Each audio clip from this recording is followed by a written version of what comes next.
नमस्कार बच्चों, Siddham YouTube channel में आपका हार्दिक स्वागत है, अभिनंदन है। आइए देखिए हम क्लास को आगे बढ़ाते हैं ना। अपना चल रहा था एल्कोहल फिनॉल ईथर है ना, और उसमें हमने रासायनिक गुणधर्म स्टार्ट कर दिया था ना। और उसमें मैंने है ना पढ़ाया था आपको कि एल्कोहल दो टाइप की रिएक्शंस देता है ना। आपके है ना बुक्स में दो टाइप की लिख रखी है एनसीईआरटी में ना। एक तो एल्कोहल में OH बंध का बदलन हो, ऑक्सीजन हाइड्रोजन के बीच का बॉन्ड टूटे। तो फिर एल्कोहल की क्रियाशीलता का क्रम बताया था अपन ने ना कि 1 डिग्री एल्कोहल सबसे ज्यादा क्रियाशील, फिर 2 डिग्री, फिर 3 डिग्री, ठीक है ना। और जब भी CO बंध का बदलन होता है तो CO बंध के बदलन में हम क्या देखते हैं कि वहां मध्यवर्ती कार्बोधनायन बनता भी है ना। अब अगर 3 डिग्री एल्कोहल है तो उससे 3 डिग्री कार्बोधनायन बन जाएगा ना, वो सबसे ज्यादा स्थायी होगा। 1 वाले से 1 डिग्री कार्बोधनायन बनेगा, वो सबसे कम स्थायी होगा ना। तो वहां एल्कोहल की क्रियाशीलता का क्रम उल्टा हो जाएगा, 3 to 1। तो आप एक याद रख लो, कोई सा भी है ना। अब हम पढ़ रहे हैं सबसे पहले OH बंध बदलन की अभिक्रियाएं है ना, ये लीजिए। तो सबसे पहली अभिक्रिया पढ़ रहे हैं अपन OH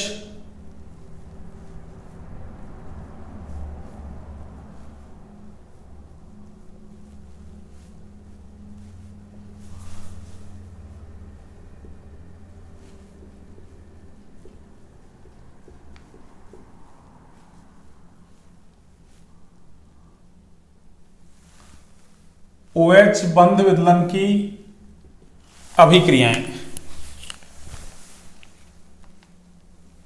ये लीजिए। तो OH बंध विदलन की अभिक्रियाओं में सबसे पहला पढ़ते हैं अपन अम्लीय सामर्थन।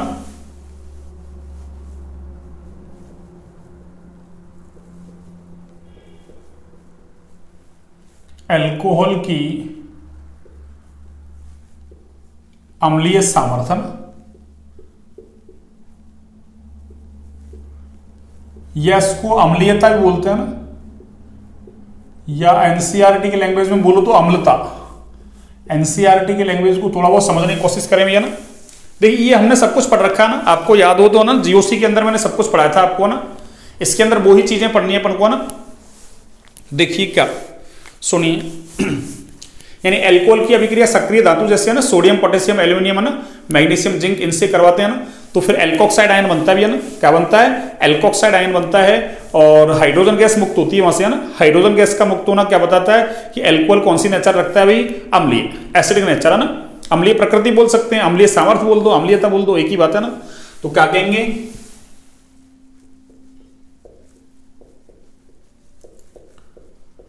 एल्कोहल की अभिक्रिया सक्रिय धातुओं,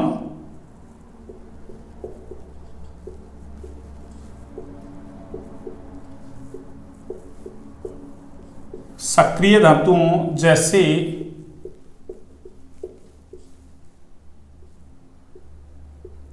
सोडियम, पोटेशियम, एल्यूमिनियम, मैग्नीशियम व जिंक आदि से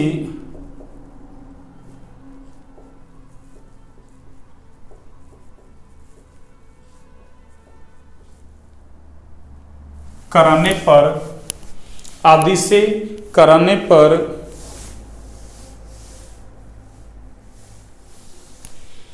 एल्कोक्साइड बनता है ना।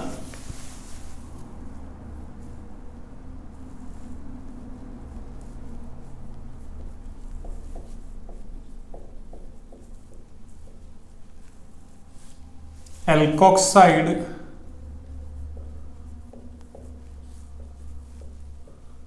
बनता है ना। और हाइड्रोजन गैस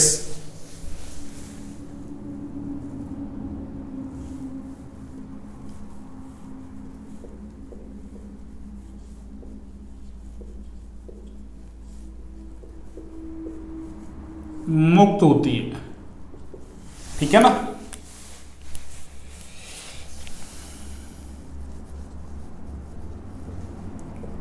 यह अभिक्रिया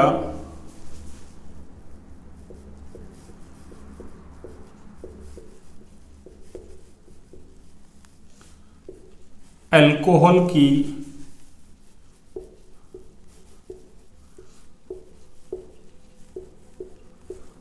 अम्लीय प्रकृति को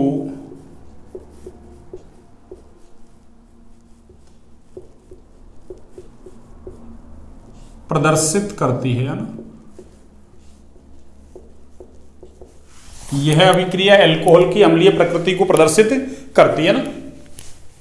देखिए ये अल्कोहल ROH, ये लो, ये सोडियम धातु, चाहो तो ये डबल ले लो और ये भी डबल, और इससे क्या होगा, अरे इससे होगा बच्चों RO माइनस Na+, अरे यहां से H+ निकलेगा ना, इधर से सोडियम धातु उसको इलेक्ट्रॉन दे देगा और हाइड्रोजन गैस मुक्त हो जाएगी ना, ये लो। और हाइड्रोजन गैस का मुक्त होना क्या बता रहा है, एल्कोहल कौन सी नेचर रख रहा है भाई, अरे अम्लीय नेचर है ना, अम्लीय प्रकृति। उसका कारण क्या है, क्यों हाइड्रोजन मुक्त तभी होगा ना, अरे जब एल्कोहल में क्या कौन सा बॉन्ड टूटे, अरे O और H के बीच का बॉन्ड टूटे, ऑक्सीजन और हाइड्रोजन के बीच का बॉन्ड टूटे है ना, तभी तो एल्कोहल आना। अरे क्या दिखाएगा, अम्लीय नेचर, यानी हाइड्रोजन गैस मुक्त तभी होगी, और हाइड्रोजन गैस मुक्त हो रही है, इसका मतलब OH बॉन्ड टूट रहा है, और OH बॉन्ड टूट रहा है, इसका मतलब H+ वहां से फ्री हो रहा है। ठीक है ना, ये बन गया आपके एल्कोक्साइड। इसी का नाम क्या है, एल्कोक्साइड। सोडियम आयन जुड़ा हुआ है ना, इसलिए नाम क्या है इसका, सोडियम एल्कोक्साइड। तो आपको याद रखना ना कि अल्कोहल से H+ निकलता है तो एल्कोक्साइड आयन बनता है ना। अभी आगे लिखवाने वाला हूं है ना, आगे लिखवाने वाला हूं ना। अब सोडियम जुड़ा हुआ है काउंटर आयन, इसलिए सोडियम एल्कोक्साइड। पोटेशियम होता तो पोटेशियम एल्कोक्साइड हो जाता ना, एल्यूमिनियम होता तो एल्यूमिनियम का ना एल्कोक्साइड हो जाता।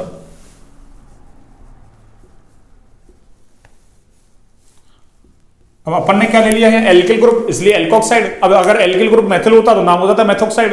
एथिल है तो एथोक्साइड, प्रोपिल है तो प्रोपोक्साइड है ना, ब्यूटिल है तो ब्यूटोक्साइड। इस तरीके से आपको याद रखना ना।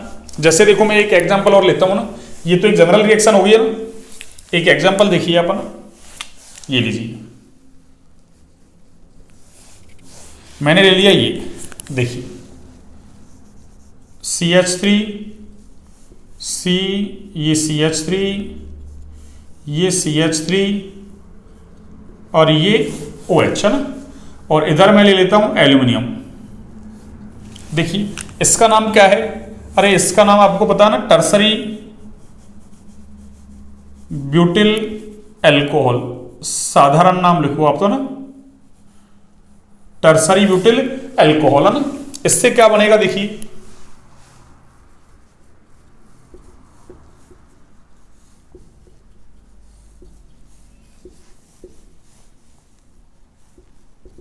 ये लो, ठीक है ना, ऊपर माइनस ये लो, और इस Al पर क्या आएगा, +3 है ना। अरे उस पर +3 आएगा ना, चाहो तो है ना, चार्ज देखा तो नहीं, कोई जरूरी नहीं है ना, क्यों, अरे यहाँ तो एक ही माइनस, एक प्लस, इस पे एक माइनस, तो यहाँ एल्यूमिनियम +3 आयन बनाता है ना, इसलिए यहाँ क्या होगा, इस पे +3, तो इस पे क्या होगा, अरे इस पे -1 है ना। अरे अरे ऐसे देखो, ऐसे इन चीजों को समझिए। अरे अब तो हमने ना सब कुछ पढ़ लिया। अरे आयनिक कंपाउंड कभी बनाया है क्या, ऊपर माइनस, और देखो एल्यूमिनियम क्या बनाएगा, Al+3, और अब हमको आता है ना, अरे इसके चार्ज से इसको गुणा कर दो, इसके चार्ज से इसको गुणा कर दो ना, यानी इसकी टोपी उसके सिर पे, उसकी टोपी इसके सिर पे है। अरे तो क्या होगा, इसकी टोपी कितने की, 3 की, तो ये थ्राइस हो जाएगा ना। अरे ये थ्राइस कर दिया मैंने, और इसकी टोपी कितने की, इसका चार्ज 1, तो 1 से गुणा हो जाएगा, तो 1 ही तो रख दिया मैंने। तो आप चार्ज लिखो तो लिखो, नहीं कोई जरूरी नहीं। अगर यहाँ चार्ज -1 लिखोगे तो यहाँ +3, क्यों, अरे 1 × 3 थ्राइस हो रहा है नहीं, इसलिए ये लो।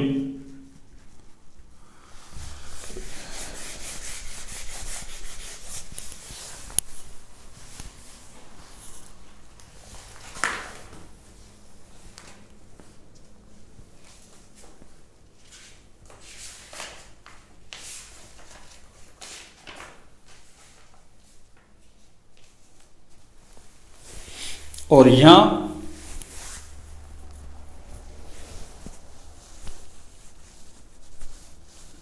हाँ जी देखिए, तो यहां क्या होगा, ये 6 और ये 2 है ना, तब जाके चार्ज क्या होगा ना, बराबर हो जाएगा ना।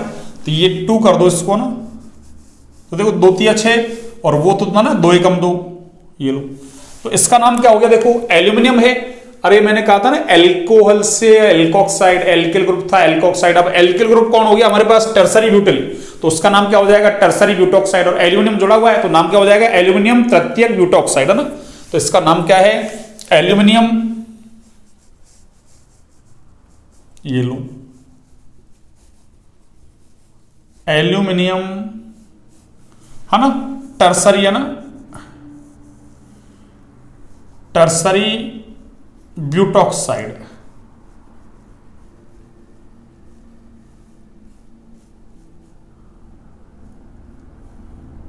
एल्यूमिनियम टर्सरी ब्यूटॉक्साइड है ना, ये लो एल्यूमिनियम तृतीयक ब्यूटॉक्साइड है ना। अब देखिए आगे, अब हमको इसमें देखना है क्वेश्चन है ना कि अल्कोहल और जल में से कौन ज्यादा अम्लीय है भैया ना। ये लो मैं यहीं समझा देता हूं ना, यहां क्वेश्चंस लिखता हूं मैं ना। एक देखिए, अल्कोहल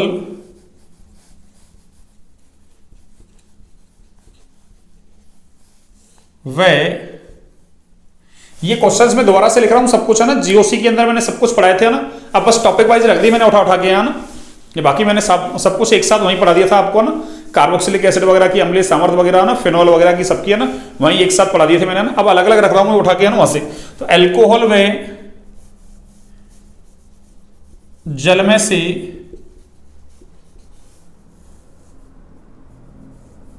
कौन अधिक अम्लीय है ना, कौन अधिक अम्लीय है वह क्यों। अल्कोहल व जल में से कौन अधिक अम्लीय है वह क्यों। अब देखिए इसका कारण क्या है, सुनिए कि अल्कोहल और जल में से कौन ज्यादा अम्लीय है ना। देखिए मैं ये ले लेता हूं अल्कोहल, ये लो ROH, और मैंने ये ले लिया HOH, ये लो, ठीक है ना। अब सबसे पहले देखो आप, ये बार बार कहते आ रहे हैं अपन ना, सब कुछ पढ़ लिया अब तो अपन ना लास्ट चैप्टर की तरफ चल रहे हैं ना, ऑर्गेनिक का। मैंने कहा था जब भी अम्लीय सामर्थ्य चेक करो ना, सबसे पहले क्या करो आप H+ निकालो ना। अब H+ कहां से निकलता है, अरे अधिक विद्युत ऋणी परमाणु से फोन से जुड़ा हुआ हाइड्रोजन ही H+ के रूप में निकलेगा ना, तो ऑक्सीजन से जुड़ा हुआ हाइड्रोजन H+ के रूप में निकल जाएगा। नहीं तो हाइड्रोजन तो अरे R एल्किल ग्रुप का मतलब जैसे मैथिल भी लोगे तो उसके पास भी तो कार्बन के पास 3 हाइड्रोजन है, और मैंने कहा था कार्बन से जुड़ा हुआ हाइड्रोजन H+ के रूप में नहीं निकलता ना, किससे निकलता है, अधिक विद्युत ऋणी परमाणु जैसे फोन से जुड़ा हुआ हाइड्रोजन है ना, किसके रूप में निकलेगा, H+ के रूप में ना, ठीक है ना। तो देखिए यहां से H+ निकालो सबसे पहले, ये लो यहां से H+, यहां से H+, ये H+, ये H+, ये लीजिए क्या होगा, RO- और इधर HO-, ठीक है ना। तो अल्कोहल से H+ निकलेगा ना, तो इसका नाम है एल्कोक्साइड आयन।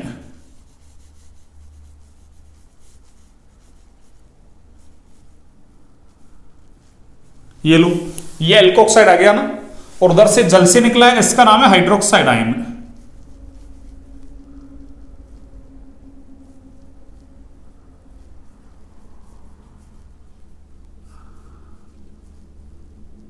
तो जल से H+ निकलेगा, हाइड्रोक्साइड आयन बनेगा, अल्कोहल से H+ निकलेगा, एल्कोक्साइड आयन बनेगा।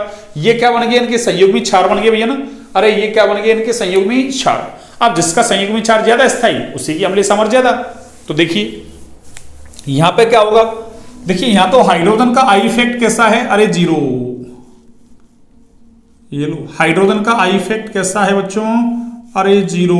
और यहां एल्किल ग्रुप कौन सा इफेक्ट लगा रहा है, अरे ये +I इफेक्ट लगा रहा है। इससे क्या होगा, अरे ये क्या करेगा, ऑक्सीजन पर इलेक्ट्रॉन डेंसिटी को बढ़ा देगा ना, और इलेक्ट्रॉन डेंसिटी बढ़ेगी ऑक्सीजन पर तो क्या होगा, अरे OH बॉन्ड का टूटना मुश्किल हो जाएगा ना। अरे चार्ज बढ़ता है ना, Q बढ़ता है तो U बढ़ता है, और U बढ़ेगा तो स्टेबिलिटी घटेगी, आपको याद हो तो ना।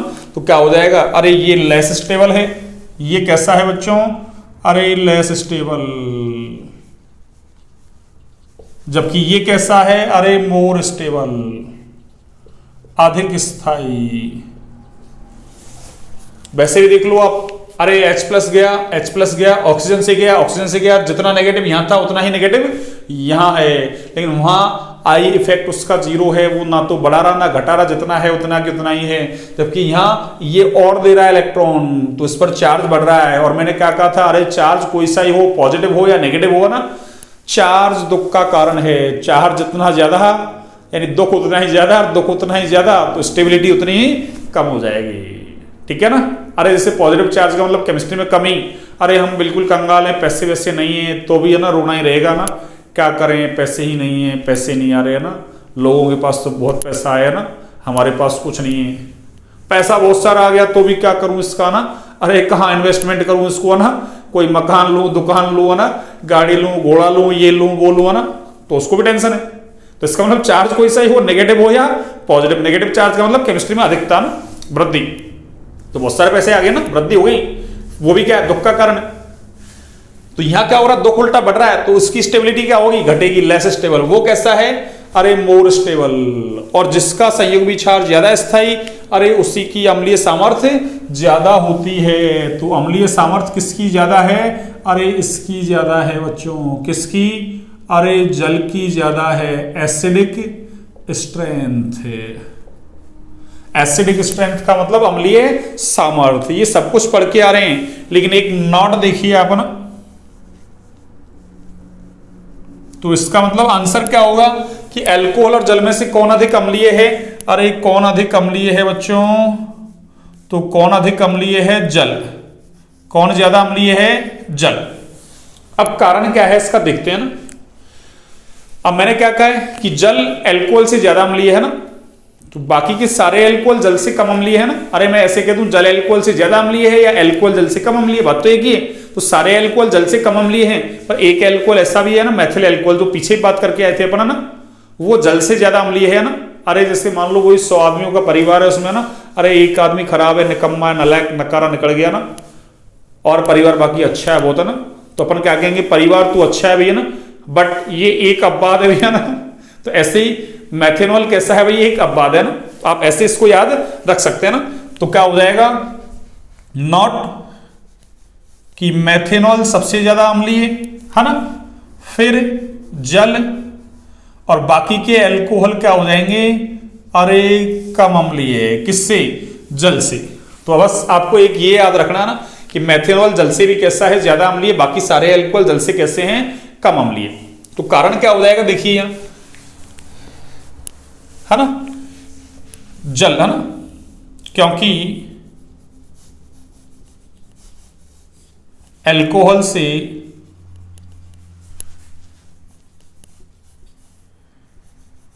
H+ निकलने के बाद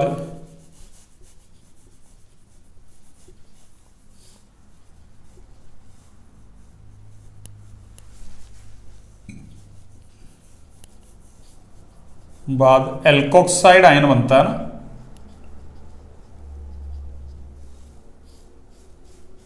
एल्कोक्साइड आयन बनता है,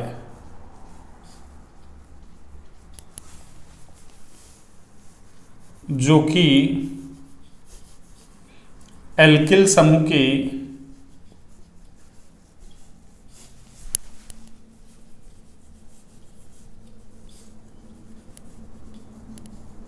+I प्रभाव के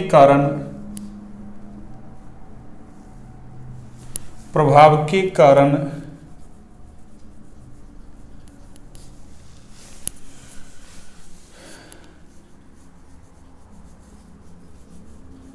जल से बने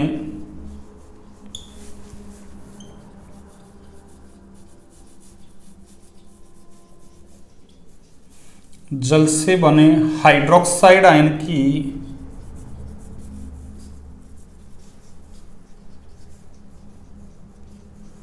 तुलना में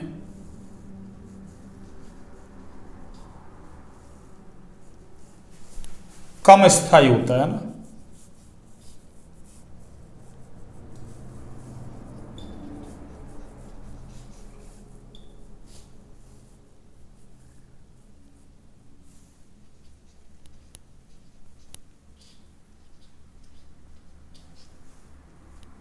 हाइड्रोक्साइड आयन की तुलना में कम स्थायी होता है ना।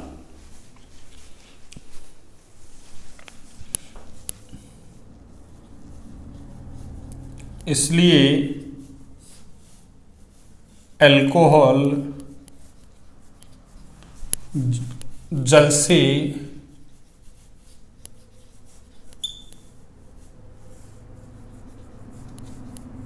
कम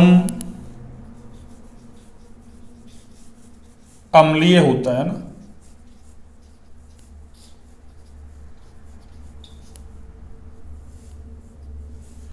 एल्कोहल जल से कैसा होता है, कम अम्लीय। ठीक है, तो ये होगी अम्लीय सामर्थ्य की बात है ना, एल्कोहल की अम्लीय सामर्थ्य। अब अपन देखते हैं 1 डिग्री 2 डिग्री 3 डिग्री एल्कोहल में से कौन ज्यादा अम्लीय है ना। तो एक बार आप इसको नोट डाउन कीजिए ना, फिर मैं एक क्वेश्चन लिखता हूं ना।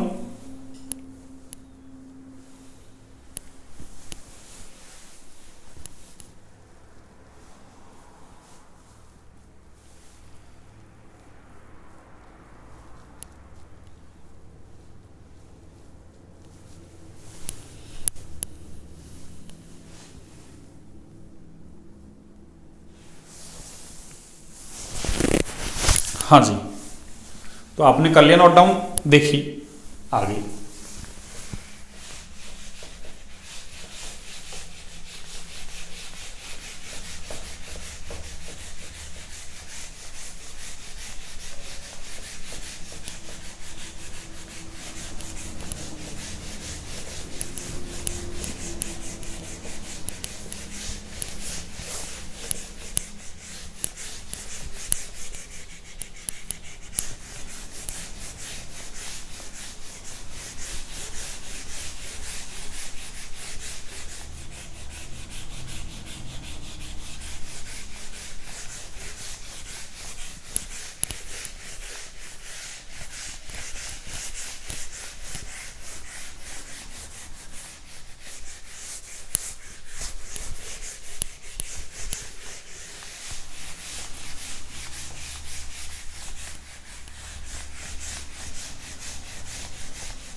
हाँ जी, देखिए क्वेश्चंस देखिए अपन।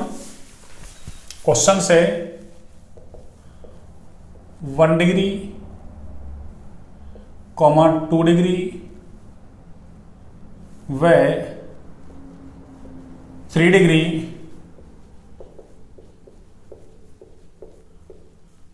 एल्कोहल्स में अम्लीय सामर्थ्य का क्रम समझाइए ना।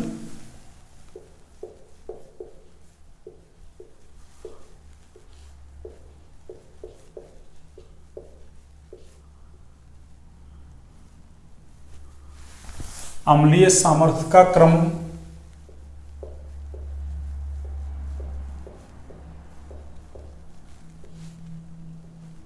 समझाइए ना। देखिए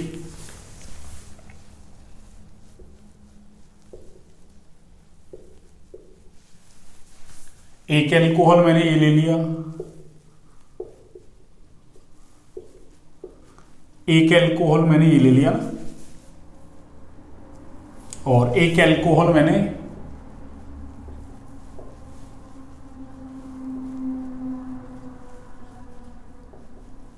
ये ले लिया ना। देखिए ये वाला एल्कोहल कैसा है, अरे ये 1 डिग्री, ये 2 डिग्री, और ये कौन सा है 3 डिग्री एल्कोहल। वही सबसे पहला काम हमारा क्या है, H+ निकालना ना, और H+ निकाल के क्या बनाना है, संयुग्मी क्षार। और फिर उसके बाद देखना संयुग्मी क्षारों की स्टेबिलिटी देखनी है ना, कि जिसका संयुग्मी क्षार ज्यादा स्थायी उसी की है ना अम्लीय सामर्थ्य क्या होगी ज्यादा। पीछे हम पढ़ के आ रहे हैं ना कि अम्लीय सामर्थ्य संयुग्मी क्षार की स्थायित्व कैसी होती है, सीधे समानुपाती है ना। देखिए सबसे पहले क्या करो, H+ निकालो, ये लो H+, H प्लस और ये H प्लस, क्या बनेगा देखिए,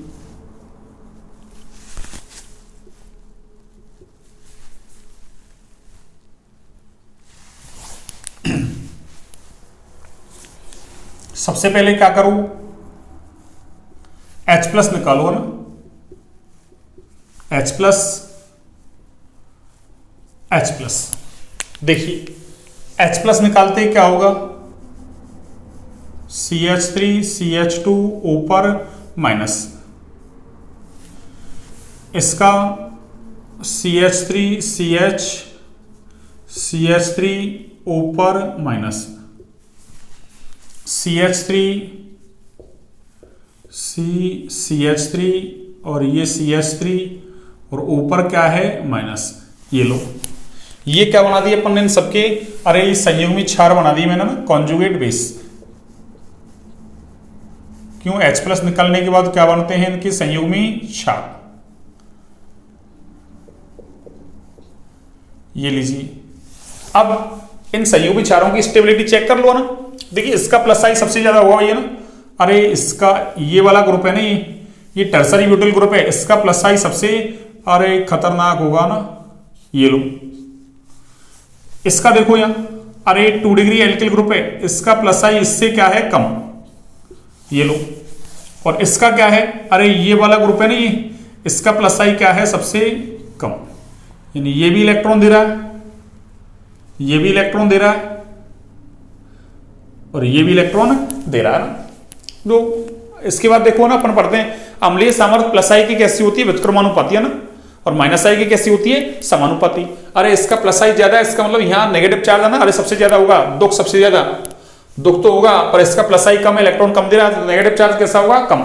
यानी इलेक्ट्रॉन देने वाले ग्रुप नेगेटिव चार्ज को बढ़ाते हैं ना, ये सबसे ज्यादा बढ़ाएगा, वो सबसे कम बढ़ाएगा, यहाँ दुख सबसे ज्यादा, वहां दुख सबसे कम, दुख सबसे कम तो स्टेबिलिटी ज्यादा, यहाँ स्टेबिलिटी कम। तो क्या लिखूंगा मैं, ये कैसा हो गया बच्चों, अरे ये लेस स्टेबल हो गया, कैसा हो गया ये, अरे लेस स्टेबल। और ये कैसा है, अरे ये मोर स्टेबल, ये लो। तो फिर एसिडिक स्ट्रेंथ का ऑर्डर क्या हो जाएगा, सुनिए, एसिडिक अरे स्ट्रेंथ का ऑर्डर क्या होगा बच्चों, देखिए ये सबसे ज्यादा स्थायी, तो इसका मतलब 1 डिग्री एल्कोहल की एसिडिक स्ट्रेंथ सबसे ज्यादा, फिर कौन होगा 2, और सबसे कम कौन होगा, अरे 3। इसीलिए हमने लिखा था ना कि जब भी एल्कोहल में OH बॉन्ड टूटेगा तो एल्कोहल की क्रियाशीलता का क्रम क्या रहेगा, 1 डिग्री सबसे ज्यादा, 3 डिग्री सबसे कम। इसका मतलब OH बॉन्ड टूटता है ना, तो वहां अपन अम्लीय सामर्थ्य देखते हैं ना, ठीक है। तो क्या लिखेंगे यहां से कि 3 डिग्री एल्कोहल से बनने वाले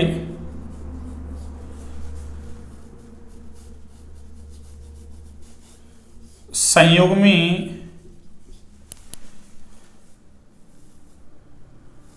क्षार में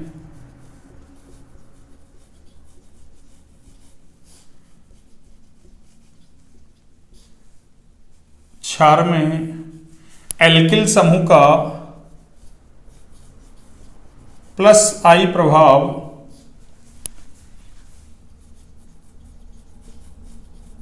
अधिक होने के कारण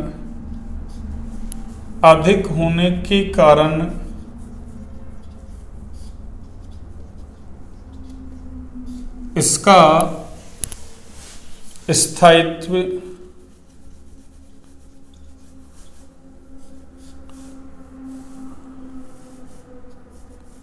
वन डिग्री एल्कोहल से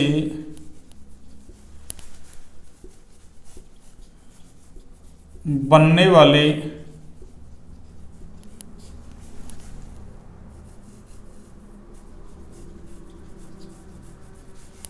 संयुग्मी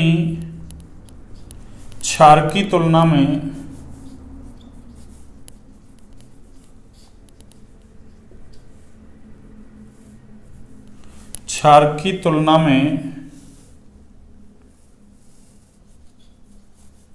कम होता है।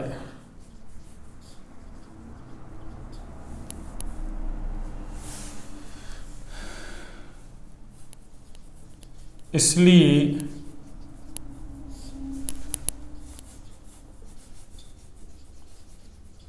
3 डिग्री अल्कोहल की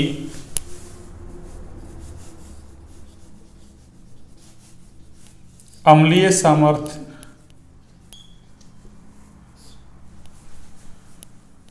सबसे कम होती है ना, सबसे कम होती है। ये लो, तो ये 1 degree 2 degree 3 degree alcohol syllabus में हमारे है ना, तो इनकी अम्लीय सामर्थ्य का क्रम पूछ ले आपसे ना, तो आप ये काम कर सकते हैं ना, ठीक है ना। तो एक बार आप इसको नोट डाउन कीजिए ना, एक बार आप इसको नोट डाउन कीजिए बच्चों ना।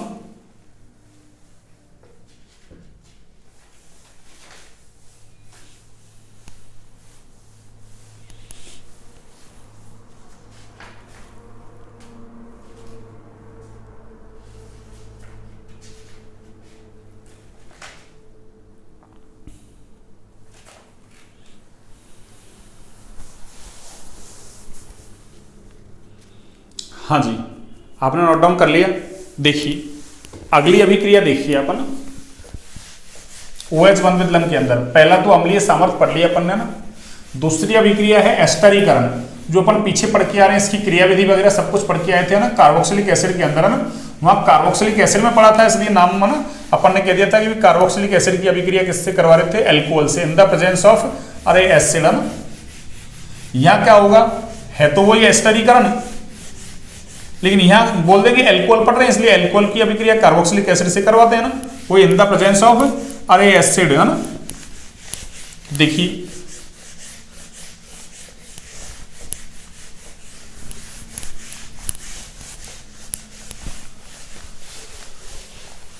तो अगली हेडिंग है अपनी एस्टरीकरण है ना।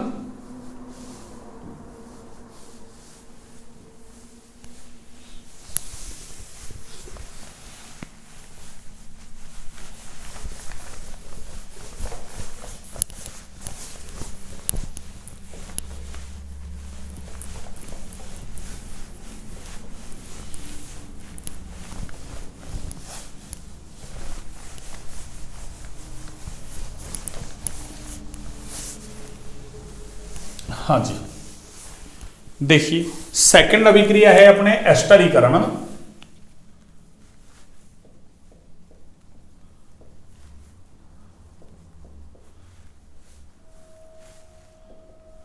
ठीक है ना। तो क्या कहेंगे, एस्टर का बनना एस्टरीकरण कहलाता भी है ना। ये लो,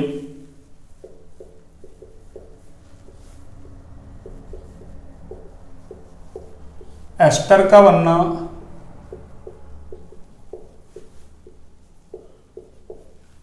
एस्टरीकरण कहलाता भी है ना।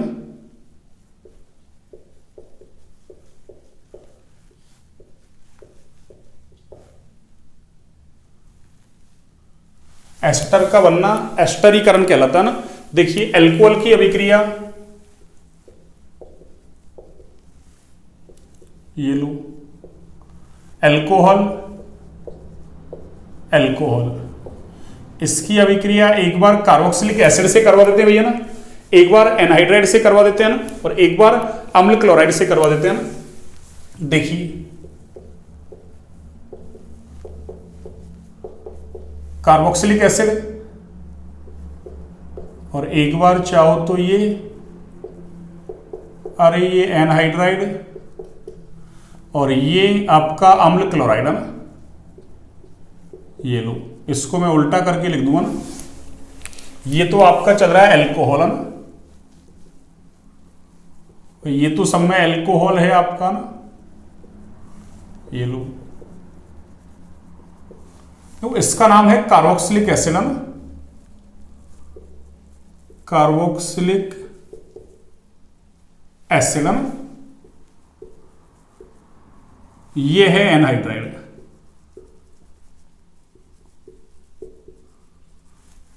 और ये है अम्ल क्लोराइड है ना, एसिड क्लोराइड। ये लीजिए अम्ल क्लोराइड है ना।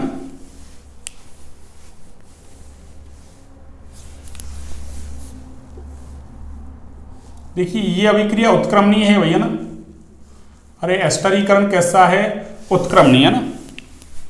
देखिए यहां कंसंट्रेट H2SO4 लेते हैं भैया ना, क्या लेते हैं, कंसंट्रेट H2SO4, ये लो। और यहां पेरिडीन लेते हैं भैया ना, क्या लेते हैं यहां, पेरिडीन।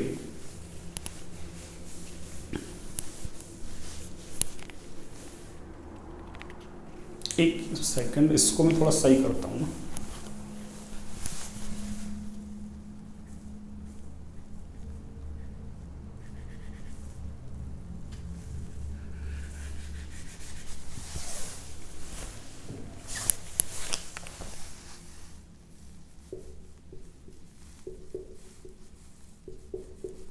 ये लो, ठीक है ना।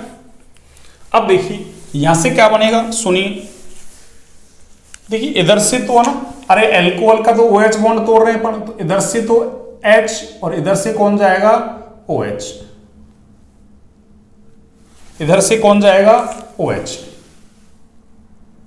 ये लीजिए, ऐसे इधर से तो H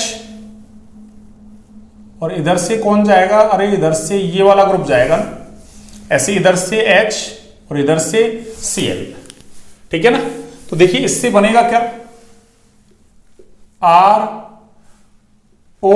और ये क्या जुड़ेगा, CO R, अरे ये एस्टर बन गया ना, RCOOR। और देखिए क्या बना साथ में, जल बन गया ना।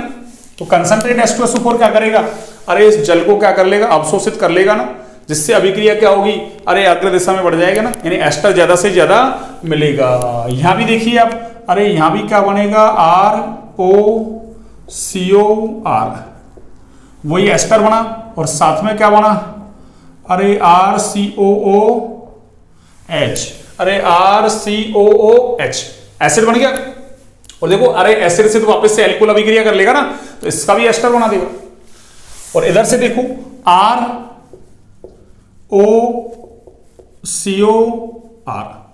और साथ में क्या बना, HCl। और HCl को, अरे ये अम्ल है, ये पेरिडीन क्या कर देगा इसको, अरे उदासीन कर देगा इसको ना। पेरिडीन कैसा कर देगा इसको, उदासीन, अम्ल क्षार की क्रिया से लवण बन जाएगा, उदासीन कर देगा इसको। इससे भी अभिक्रिया के दर अरे अग्र दिशा में आगे बढ़ेगी। तो ये सारे क्या बना दिए अपन ने, अरे ये एस्टर बना दिए बच्चों, ये क्या बना दिए, एस्टर। तो क्या कहेंगे अपन कि अल्कोहल की अभिक्रिया कार्बोक्सिलिक अम्ल, अम्ल एनहाइड्राइड, या फिर किससे करवा दो, अम्ल क्लोराइड से करवा दो ना, एस्टर बनता है। ये अभिक्रिया एस्टरीकरण अभिक्रिया कहलाती है ना। और ये अभिक्रिया कैसी होती है, उत्क्रमणीय होती है ना, इसलिए है ना। अम्ल कार्बोक्सिलिक अम्ल और अम्ल एनहाइड्राइड के साथ अभिक्रिया कंसंट्रेट H2SO4 की प्रेजेंस में करवाते हैं, जिससे अभिक्रिया में बने जल को अवशोषित कर लिया जाता है ना, ताकि सामने अरे अग्र दिशा में क्या हो जाए, विस्थापित हो जाए ना। तो क्या कहेंगे अपन, देखिए यह अभिक्रिया उत्क्रमणीय होती है ना,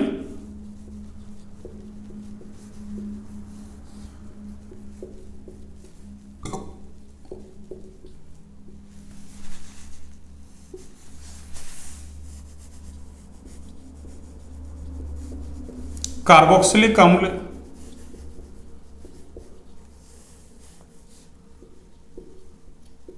व अम्ल एनहाइड्राइड के साथ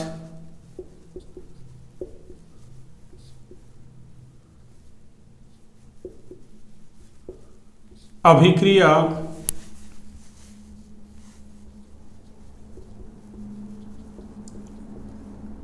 कंसंट्रेट H2SO4 है ना,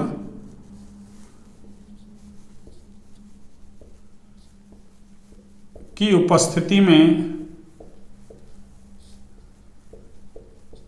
कराते हैं,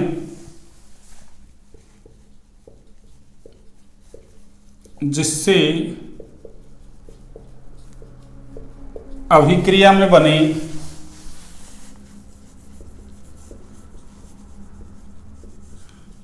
जल को, ये तीनों अभिक्रियाएं ध्यान रखना, फिनॉल के अंदर भी ऐसे कैसे आएंगी, बस R की जगह में क्या लिख दूंगा, C6H5 लिख दूंगा। C6H5OH का मतलब फिनॉल। सब कुछ सेम रहेगा, वही एस्टर बनेगा, सब कुछ है ना, ठीक है ना। तो बने जल को अवशोषित कर लिया जाता है ना,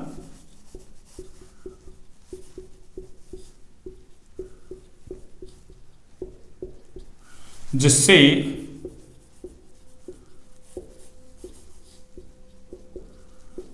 अभिक्रिया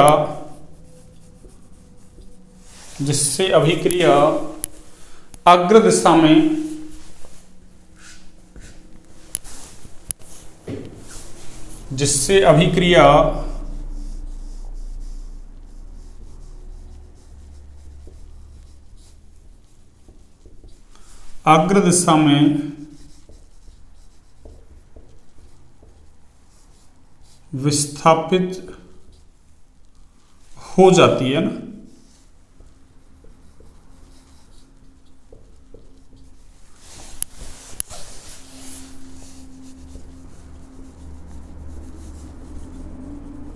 अम्ल क्लोराइड के साथ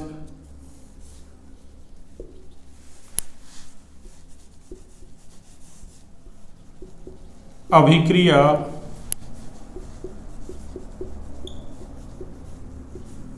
पिरिडिन क्षार की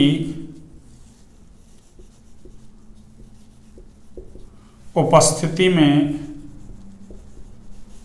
कराई जाती है,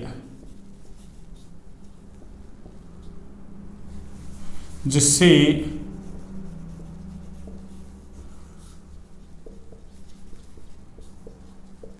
अभिक्रिया में बने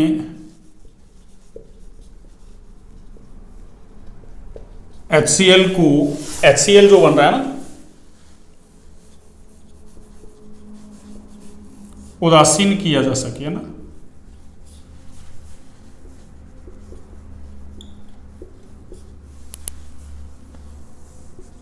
ताकि अभिक्रिया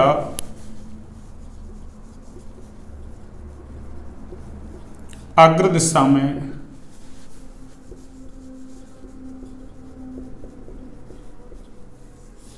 विस्थापित हो सके, है ना। ये लो, ठीक है ना। अब देखिए, आप चाहें तो ना एक इसको याद रख सकते हैं अपन, आपके एनसीईआरटी में दे रखा है ना,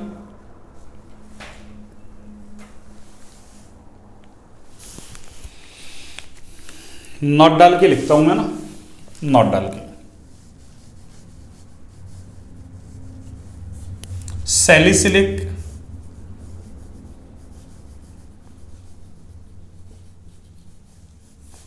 अम्ल की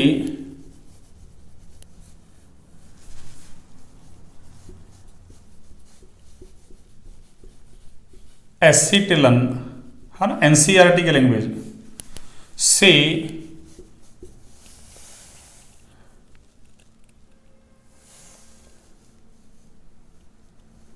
एस्पिरिन, है ना, एस्पिरिन बनता है,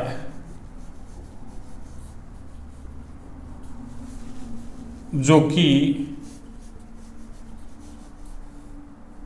पीड़ाहारी होता है ना, पीड़ाहारी होता है। एक तरीके से देखो ये, अरे ये एसिटिलीकरण ही हो रहा है, H हटके, और देखो COR का मतलब CH3 ले लूं तो एसिटिलीकरण ही है एक तरीके से, अल्कोहल का एसिटिलीकरण ही है ना ये एक तरीके से, पर एस्टर बन रहा है इसलिए अभिक्रिया का नाम एस्टरीकरण हो गया ना। अब देखिए यहां से क्या होगा, देखो सैलिसिलिक अम्ल का एसिटिलीकरण करवाते हैं, एसिटिलन करवाते हैं, उससे ना एस्पिरिन बनता भी है ना। अरे क्या बनता है बच्चों, अरे एस्पिरिन बनता है। देखिए कैसे, सुनिए, इसको ध्यान रखना ना।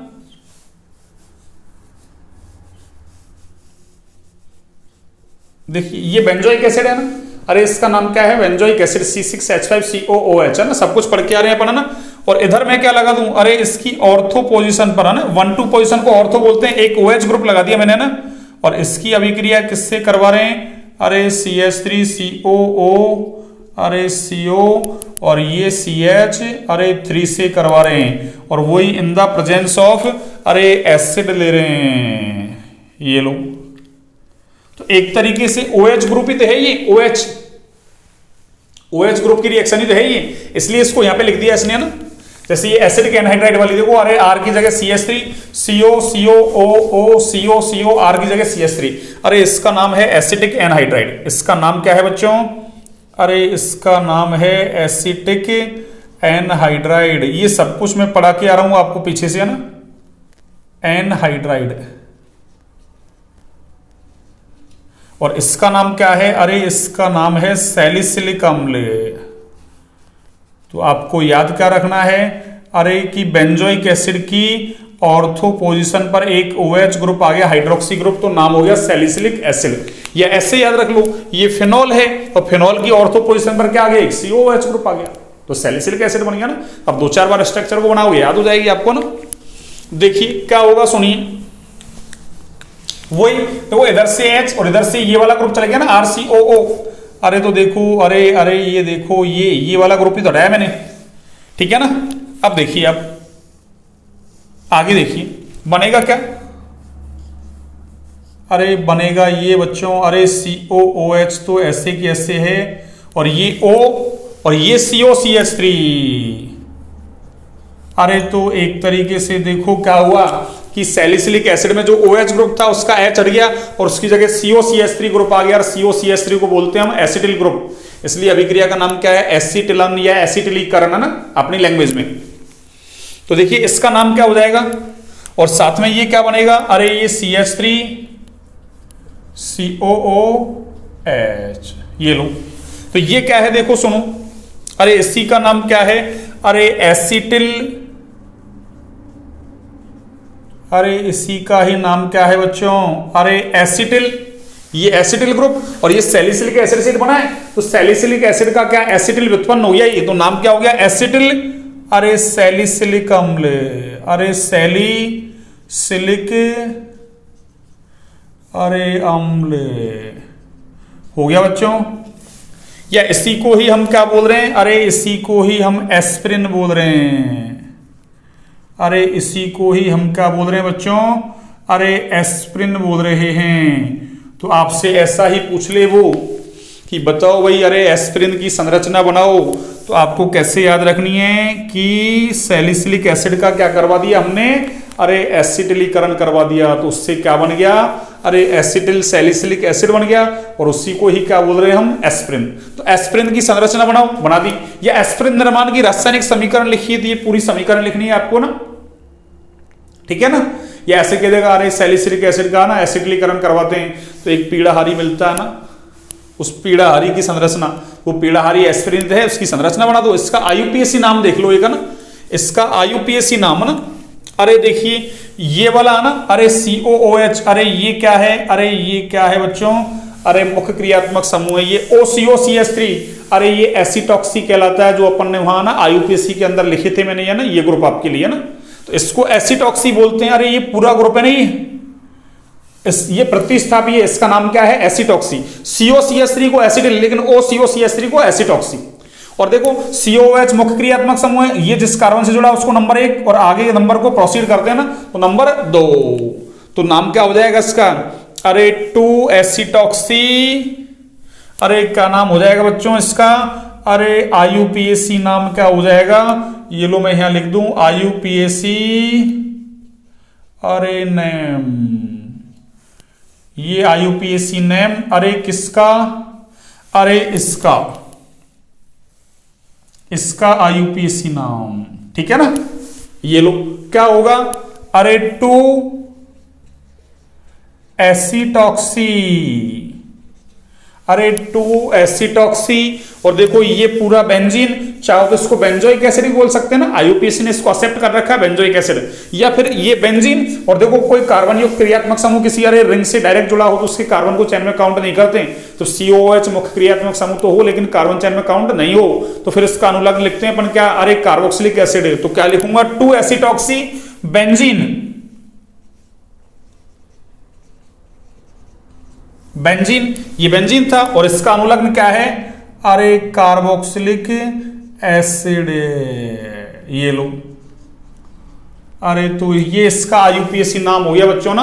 अरे इंपॉर्टेंट है ये, इंपॉर्टेंट है, आपसे पूछ लेगा आईयूपीएसी नाम, है ना, कि एस्पिरिन की संरचना बनाओ उसका आईयूपीएसी नाम लिखो ना। अरे ज्यादातर बच्चे तो लिख ही नहीं पाएंगे ना, आईयूपीएसी नाम उनको पता ही नहीं है एसिटॉक्सी होता क्या है, ठीक है ना। तो 2 एसिटॉक्सी, बेंजीन और कार्बोक्सिलिक एसिड। एक बार मैं इसको देख लेता हूं ना, ये कंप्लीट आ गया कि नीचे तक, है ना, हाँ जी कंप्लीट आ रहा है ना, ये लीजिए। तो आज हमने बच्चों ना OH बंध विदलन की सारी अभिक्रियाएं पढ़ ली है ना, कंप्लीट, ठीक है ना। कंप्लीट का मतलब 2 ही अभिक्रियाएं थी, अम्लीय सामर्थ्य और एक एस्टरीकरण थी। जो एस्टरीकरण हमने पढ़ लिया, ये फिनॉल के अंदर ऐसे कैसे आएगा ना, बस मैं वहां रिएक्शन लिखूंगा, ये सब कुछ नहीं लिखूंगा ना, ठीक है ना। चलिए तो आज की क्लास को यहीं तक रखते हैं बच्चों ना। क्लास अच्छी लगे तो क्लास को लाइक सब्सक्राइब शेयर करें भैया ना। कल हम CO बंध विदलन की अभिक्रियाएं पढ़ेंगे ना, और ज्यादा से ज्यादा 2 लेक्चर लगाएंगे एल्कोहल में ना, और 2 लेक्चर में फिनिश हो जाएगा अपना एल्कोहल, है ना। और कल ही नया चैप्टर स्टार्ट करेंगे अपन केमिकल काइनेटिक्स, ठीक है ना। चलिए तो आज की क्लास को यहीं तक रखते हैं बच्चों ना। क्लास अच्छी लगे तो क्लास को लाइक सब्सक्राइब शेयर करें भी, ज्यादा से ज्यादा शेयर करें ना। हमारे 535 सब्सक्राइबर हो गया ना, वॉच टाइम 1000 घंटे होने वाला है ना, अब ज्यादा नहीं बचा ना। तो सभी को गुड नाइट, शुभरात्रि, सभी को स्वस्थ रहें, मस्त रहें, अच्छे से पढ़ाई करते रहे, है ना। इन छुट्टियों का फायदा उठाएं भैया ना, ज्यादा से ज्यादा फायदा उठाएं भैया ना। अब हमारे पास समय नहीं है ना, अब तो जनवरी में जैसे स्कूल से स्टार्ट होंगे ना, कोई 10-5 दिन का टाइम मिलेगा ना, उसके बाद तो प्रैक्टिकल से स्टार्ट हो जाएंगे सीधे, है ना, मेन प्रैक्टिकल्स, ठीक है ना। तो इसलिए अब समय नहीं है, समय को खराब नहीं करें बिल्कुल, है ना। दिन रात पढ़ाई करें ना, जितना हो सके पॉसिबल, है ना। चलिए।